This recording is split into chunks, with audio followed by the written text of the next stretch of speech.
Fala pessoal, bom dia, tudo bom com vocês? Você está no canal Nutrição e Fé, tá?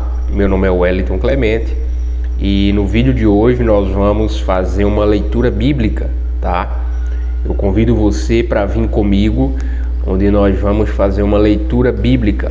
Se você estiver com a sua Bíblia, eu convido você para abrir a sua Bíblia no Evangelho de João, tá?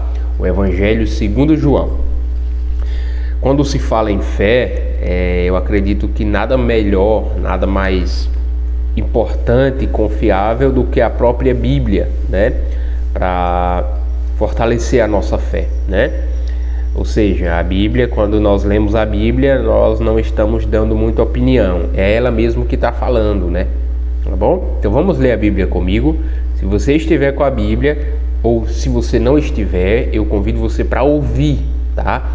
Não sei o que é que você está fazendo, você pode estar cuidando das coisas de casa, tá? Se você não puder me ver, você pode deixar o celular apenas o áudio, né? E vai fazer as coisas de casa, tá bom? Eu vou ler aqui o Evangelho segundo João, o capítulo 1. Vamos ver o que diz a palavra de Deus, tá? Antes de ler, dizer a você que o Evangelho de João foi escrito pelo apóstolo João, tá? Os estudiosos confirmam isso. O apóstolo João foi um daqueles que andou com Jesus. Não é João Batista, tá? Ou seja, o João aqui que escreveu o Evangelho de João é João, o discípulo amado, né? Aquele que tinha uma proximidade com Jesus. É aquele que também escreveu a epístola de João, tá? A primeira epístola, a segunda epístola e a terceira epístola, que está lá no finalzinho da Bíblia, tá bom? Importante da gente entender essas coisas, tá? E também lembrar vocês que a palavra evangelho, né, significa a boa notícia, né? Então, quando nós dizemos o Evangelho segundo João, é João que vai contar a boa notícia, né? João que vai contar sobre alguém, João que vai contar sobre a vida de Cristo, a vida de Jesus, tá bom? Por isso que nós temos o Evangelho de Mateus, o Evangelho de Lucas e o Evangelho de Marcos, tá? Porque é o Evangelho sendo contado por pessoas diferentes, tá? E João foi um daqueles que contou o Evangelho, e ele foi uma testemunha ocular, ou seja, ele viu o próprio Cristo, né? Segundo ele mesmo e segundo os estudiosos, tá bom? Ele foi uma testemunha ocular, ele viu com seus próprios olhos, né? Por isso que nós cristãos, nós cremos no testemunho daqueles que viram a Jesus, tá bom? Então vamos lá, vamos participar da leitura de João, o Evangelho segundo João, tá bom? Diz assim: no princípio era o Verbo, e o Verbo estava com Deus, e o Verbo era Deus. Ele estava no princípio com Deus, e todas as coisas foram feitas por intermédio dele, e sem ele nada do que foi feito se fez. A vida estava nele, e a vida era a luz dos homens. A luz resplandece nas trevas, e as trevas não prevaleceram contra ela. Houve um homem enviado por Deus, cujo nome era João. Este veio como testemunha para que testificasse a respeito da luz, a fim de todos virem a crer por meio dele, tá? Ele não era a luz, mas veio para que testificasse da luz, a saber, a verdadeira luz que vinda ao mundo e ilumina a todo homem. O Verbo estava no mundo e o mundo foi feito por meio dele, mas o mundo não o conheceu, tá? Ele veio para o que era seu e os seus não o receberam, mas a todos quantos o receberam, deu-lhes o poder de serem feitos filhos de Deus, a saber, aos que creem no seu nome, os quais não nasceram do sangue, nem da vontade da carne, nem da vontade do homem, mas de Deus. E o Verbo se fez carne e habitou entre nós, cheio de graça e de verdade. E vimos a sua glória, a glória como do unigênito do Pai. Queridos, antes de continuar a leitura, Deixe-me fazer algumas aplicações aqui desse texto. Esse texto nos diz algumas verdades, muitas verdades, mas eu vou citar apenas algumas delas, tá? Esse texto nos diz, queridos, que Jesus estava com Deus na criação. Esse texto nos diz que Jesus estava com Deus lá quando Deus criou todas as coisas, tá? É por isso que o texto aqui nos diz várias vezes, e o verbo se fez carne, né? Ou seja, o apóstolo João está dizendo que Jesus é o verbo, Jesus é a palavra de Deus, Jesus é aquele que estava com Deus, Jesus é Deus, né? Então a Bíblia nesses textos nos diz que Jesus estava com Deus, a Bíblia nos diz que Jesus é Deus, tá? A Bíblia nos diz que todas as coisas foram feitas por meio dele, ou seja, tudo o que existe foi feito por meio de Cristo, tá? E aí, a Bíblia também nos diz que a vida estava nele, ou seja, a vida, a realidade, sabe? Estava nele em quem? Em Cristo Jesus, tá? E o apóstolo João continua dizendo que a luz resplandece nas trevas, a luz brilha nas trevas, né? Você já chegou na sua casa e estava escuro e você acendeu a luz, né? As trevas, a escuridão, a negritude foi embora porque a luz chegou, né? Então a Bíblia diz que a luz resplandece, a luz brilha nas trevas e as trevas não prevalecem contra a luz, tá? Então uma aplicação para nós aqui: as trevas não vencem a luz. O mundo pode estar nesse calabouço, com tanta crise, com tanto problema, mas as trevas nunca vão vencer a luz. O mal nunca vai vencer o bem, tá? Porque a luz brilha sobre as trevas, né? E a Bíblia também nos diz aqui que houve um homem chamado João Batista, que ele foi enviado para ser uma testemunha a respeito da luz. Ou seja, João Batista, ele é a testemunha a respeito de Cristo, a respeito de Jesus. João Batista não era a luz. João Batista era a testemunha da luz. João Batista era aquele que dizia: eu não sou a luz é ele, a luz é outro, tá? E muitas vezes, queridos, nós queremos adorar aqueles que estão apontando para a luz, em vez de nós adorarmos a verdadeira luz. O apóstolo João está nos lembrando e nos dizendo aqui: João Batista não era a luz, ele veio para testemunhar da verdadeira luz, tá? Então, ao invés de nós estarmos adorando, colocando a nossa fé em pastores, em padres, em líderes religiosos, vamos olhar para a luz, queridos, tá? Porque os líderes, os verdadeiros líderes religiosos, eles são pessoas que apontam para Cristo. Diz: o Salvador é ele, né? João Batista disse mais adiante: eis o Cordeiro de Deus que tira o pecado do mundo, tá? Então João Batista, ele aponta, né? Então nós não devemos adorar João Batista nem qualquer outro ser, qualquer servo de Deus. Nós devemos adorar o próprio Deus, tá? E no caso aqui, Jesus, que é o Filho de Deus e o próprio Deus também, tá? E aí também nós vemos nesse texto que o verbo estava no mundo, ou seja, aquele que criou todas as coisas. O mundo foi feito por meio dele, mas o mundo não o conheceu, né? O apóstolo João fala isso aqui, que o mundo foi criado por meio de Cristo, mas o mundo não conheceu a Cristo Jesus, tá? E a Bíblia diz: Jesus, ele veio para o que era seu. Como assim? Ou seja, Jesus, ele veio para os judeus, tá? Ele veio para o que era seu, o povo de Israel, mas os seus não o receberam. Jesus veio para o que era seu, mas os seus não o receberam. Veja que sério, tá? E aí o apóstolo João continua e diz: mas a todos quantos o receberam, foi dado o poder de serem feitos filhos de Deus. Ou seja, meus queridos, a Bíblia está dizendo que Jesus veio para os seus, para os judeus, para o povo de Israel, mas o povo de Israel não o recebeu, né? Mas a Bíblia diz que todos quantos o receberam a Cristo, foi dado o poder de se tornarem filhos de Deus, tá? Queridos, você já deve ter ouvido por aí, né, que todo mundo é filho de Deus. Mas essa ideia, esse pensamento não tem base bíblica, ou seja, não tem fundamento. Ele foi inventado e criado, porque na verdade nós somos criaturas de Deus, tá? Quando nós nascemos de forma natural e tal, nós somos criaturas. A Bíblia diz que nós se tornamos filhos de Deus quando nós recebemos a Cristo Jesus. Como, Wellington, receber a Cristo? Através do arrependimento e da fé em Cristo Jesus, tá? Ou seja, nós somos criaturas de Deus, criaturas automaticamente, mas filhos, nós só se tornamos filhos quando nós recebemos a Cristo Jesus, tá? A Cristo, o Senhor, o Filho de Deus, tá? Mas a todos quanto receberam, foi dado o poder de serem feitos filhos de Deus, a saber, aos que creem no seu nome. Ou seja, filho de Deus é aos que creem no nome de Jesus, é aos que dão crédito, os que confiam, tá?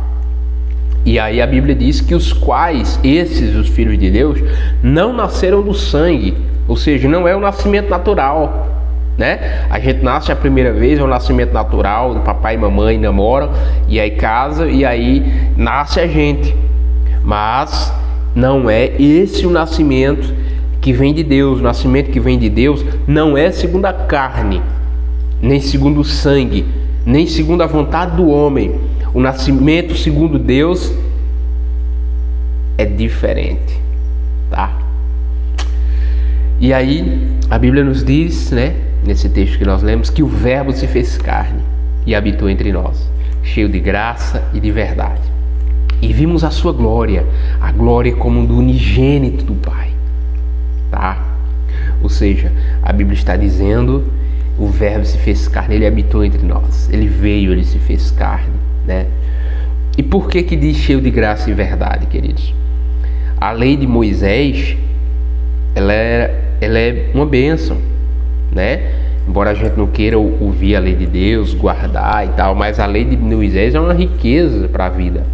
Porém, a lei de Deus não salva. A lei de Deus, ela nos mostra que nós somos pecadores. A lei de Deus nos mostra que nós somos falhos, né? Você já tentou obedecer à lei de Deus, você já buscou colocar em prática, você vai ver que você não consegue, ou seja, você quebra a lei, você falha, né? Então o objetivo da lei é nos mostrar que nós somos pecadores, é nos deixar conscientes de que nós estamos perdidos, tá? É por isso que a Bíblia diz que e o Verbo se fez carne e habitou entre nós, cheio de graça e de verdade. Ou seja, Jesus é aquele que trouxe a graça. O que é a graça? A graça significa favor imerecido. Graça é você receber o que você não merece. Por exemplo, o que é que um criminoso merece? Merece ser julgado, punido, preso, condenado, né? O que é que um pecador merece? Diante de um Deus justo, diante de um Deus santo, diante de um Deus que é puro, né? Por que é difícil da gente entender isso hoje, queridos? Porque nós temos uma visão elevada do homem e uma visão baixa de Deus. Nós conhecemos, entre aspas, muito o homem e pouco Deus, tá? Por isso que quando se fala em pecado, em céu e inferno, é difícil de entender, porque as pessoas têm uma visão de Deus muito pequena e uma visão do homem muito elevada, tá? Então, por isso que graça, a Bíblia diz que nós somos salvos pela graça mediante a fé em Jesus Cristo. Por quê? Porque a graça é o favor imerecido. Você não merece, nós não merecemos. Não há ninguém que possa dizer assim, eu mereço o céu, eu mereço quando morrer para o céu, eu mereço vida eterna, eu mereço o perdão de Deus. Não existe, não há nenhum sequer. A Bíblia nos diz em Romanos 3:23 que todos pecaram, né? É aquela frase em inglês que significa every sin, ou seja, todos pecaram, todos sem exceção, branco, negro, gordo, magro, pobre, rico, toda classe social pecou contra Deus, todos. E por nós pecarmos contra Deus, vem as consequências do nosso pecado. Estamos afastados de Deus. E por isso há todo tipo de guerra, todo tipo de violência, todo tipo de caos, todo tipo de desordem, porque todos pecaram. E o que é pecado? A palavra pecado significa errar o alvo. A palavra pecado significa ficar aquém. Nós éramos para acertar o alvo. O alvo é a vontade de Deus. O alvo é a lei de Deus, tá? Nós pecamos contra o Senhor. Então, por isso que é necessário que Deus providenciasse a graça para nós. A graça. Por isso que Jesus veio. Porque ele precisava vir, né, para ser o Verbo que ia se fazer carne e habitar entre nós. cheio de graça. Graça é o que? Favor imerecido, aquele que nós não merecemos. Perdão, salvação, misericórdia. Você e eu não merecemos. Nós merecemos o inferno, punição e condenação. E o Verbo se fez carne e habitou entre nós, cheio de graça e de verdade. Meus queridos, nós vivemos em um mundo corroborado de mentira. Cada um fala o que quer. Cada um inventa uma teoria, né? Para defender seus pontos de vista, suas opiniões. E é muita mentira, muita.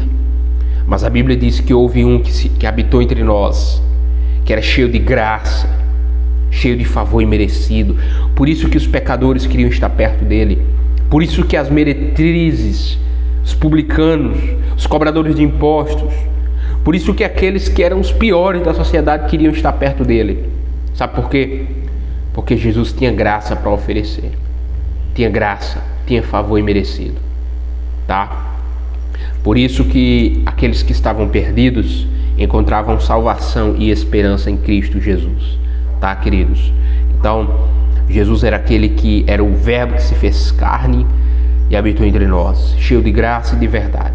E o apóstolo João diz: e vimos a sua glória, a glória como do unigênito do Pai. O apóstolo João está dizendo: nós vimos com nossos próprios olhos a beleza de Cristo, a beleza do Filho de Deus, né? Que profundo, queridos. É muito profundo quando se fala no Cristo, no Filho de Deus, tá? Queridos, olha, eu ia fazer uma leitura bíblica e acabei explanando aqui, explicando um pouco, né? Fazendo algumas explicações. Para o vídeo não ficar muito longo, queridos, eu vou parar por aqui, tá? Depois, se Deus permitir, eu continuo aqui o capítulo 1 de João, tá bom? E muito bom meditar na Bíblia, meditar na palavra de Deus nesse dia, tá? Espero que essa palavra, a própria palavra de Deus, né, não é a palavra nossa, possa falar ao seu coração, ao meu coração, que ela mude a nossa vida, que Cristo Jesus cresça nesse lugar, na nossa vida, no nosso coração, tá? E eu quero fazer uma oração por você. E lembre-se, nada melhor do que ouvir a própria Bíblia, né? Ouvir ela, o que é que a Bíblia diz, ouvir o que as Escrituras dizem, e não apenas o que fulano diz. Nós vivemos uma época que cada um fala o que quer. Há muitas interpretações, muitas delas erradas, equivocadas das Escrituras. As pessoas pegam a Bíblia e falam o que quer, queridos. Então cuidado, tá? Nessa hora eu quero fazer uma oração por você que assistiu esse vídeo até aqui, por sua casa, por sua família, orar por cada um de nós, para que Deus tenha misericórdia de nós. Precisamos de Deus, queridos. Por gentileza, feche os seus olhos, você que está aí, curve sua cabeça, em nome de Jesus. Pai, obrigado por essa hora, obrigado pela Tua palavra, obrigado pelas Escrituras. Senhor Jesus, abençoe a vida de cada um que está ouvindo esse vídeo, que está vendo. Ó Deus, abençoe a vida dos homens, das mulheres brasileiras, das crianças. Ó Deus, abençoe o Teu povo, a Tua igreja. Senhor Jesus, se faça presente em nossa vida, perdoe nossos pecados, nos lava, nos purifica, nos ajude a ouvir a Sua palavra e colocá-la em prática, Senhor. Nos ajude a perseverar em meio à dor, ao sofrimento. Nos ajude, ó Deus, a viver a Sua palavra, proclamar a Sua palavra. Ó Deus, Jesus, Tu és a razão da nossa vida, Tu és a nossa esperança. Esteja conosco, Senhor, nos guarde do mal, mude o nosso eu, ajuda-nos a viver para o louvor da Tua glória, Senhor. Colocamos todos os nossos medos e ansiedades em Tuas mãos. Tome os enfermos, faça a Tua obra, Senhor. É isso que nós te pedimos, te agradecemos, em nome de Jesus. Amém. Queridos, muito obrigado pelo carinho, pela atenção de cada um de vocês. Desejo um ótimo dia, tá? E se você pode, compartilha esse vídeo, manda esse vídeo para seus amigos, manda esse vídeo para seus familiares, para que mais pessoas possam ouvir a palavra de Deus, meditar na Bíblia e serem abençoados, tá? Se você ainda não é inscrito no canal, nosso canal aqui no YouTube, se inscreva aqui embaixo, ativa o sininho, né? Para receber as notificações, receber nossos vídeos. E se você gostou desse vídeo, deixe o seu gostei, seu like, deixe seu comentário aqui, seu pedido de oração, tá bom? Muito obrigado. Nós falamos sobre saúde, falamos sobre muito conteúdo de saúde aqui e outras coisas. há brincadeiras, às vezes humor também. Fala sobre tudo um pouco, coisas boas e agradáveis, né? Mas nem só de nutrição viverá o homem, mas de toda palavra que sai da boca de Deus, tá? Obrigado pelo carinho, queridos, e fique esperto. Até a próxima leitura, tá? E os vídeos de saúde também. Deus abençoe.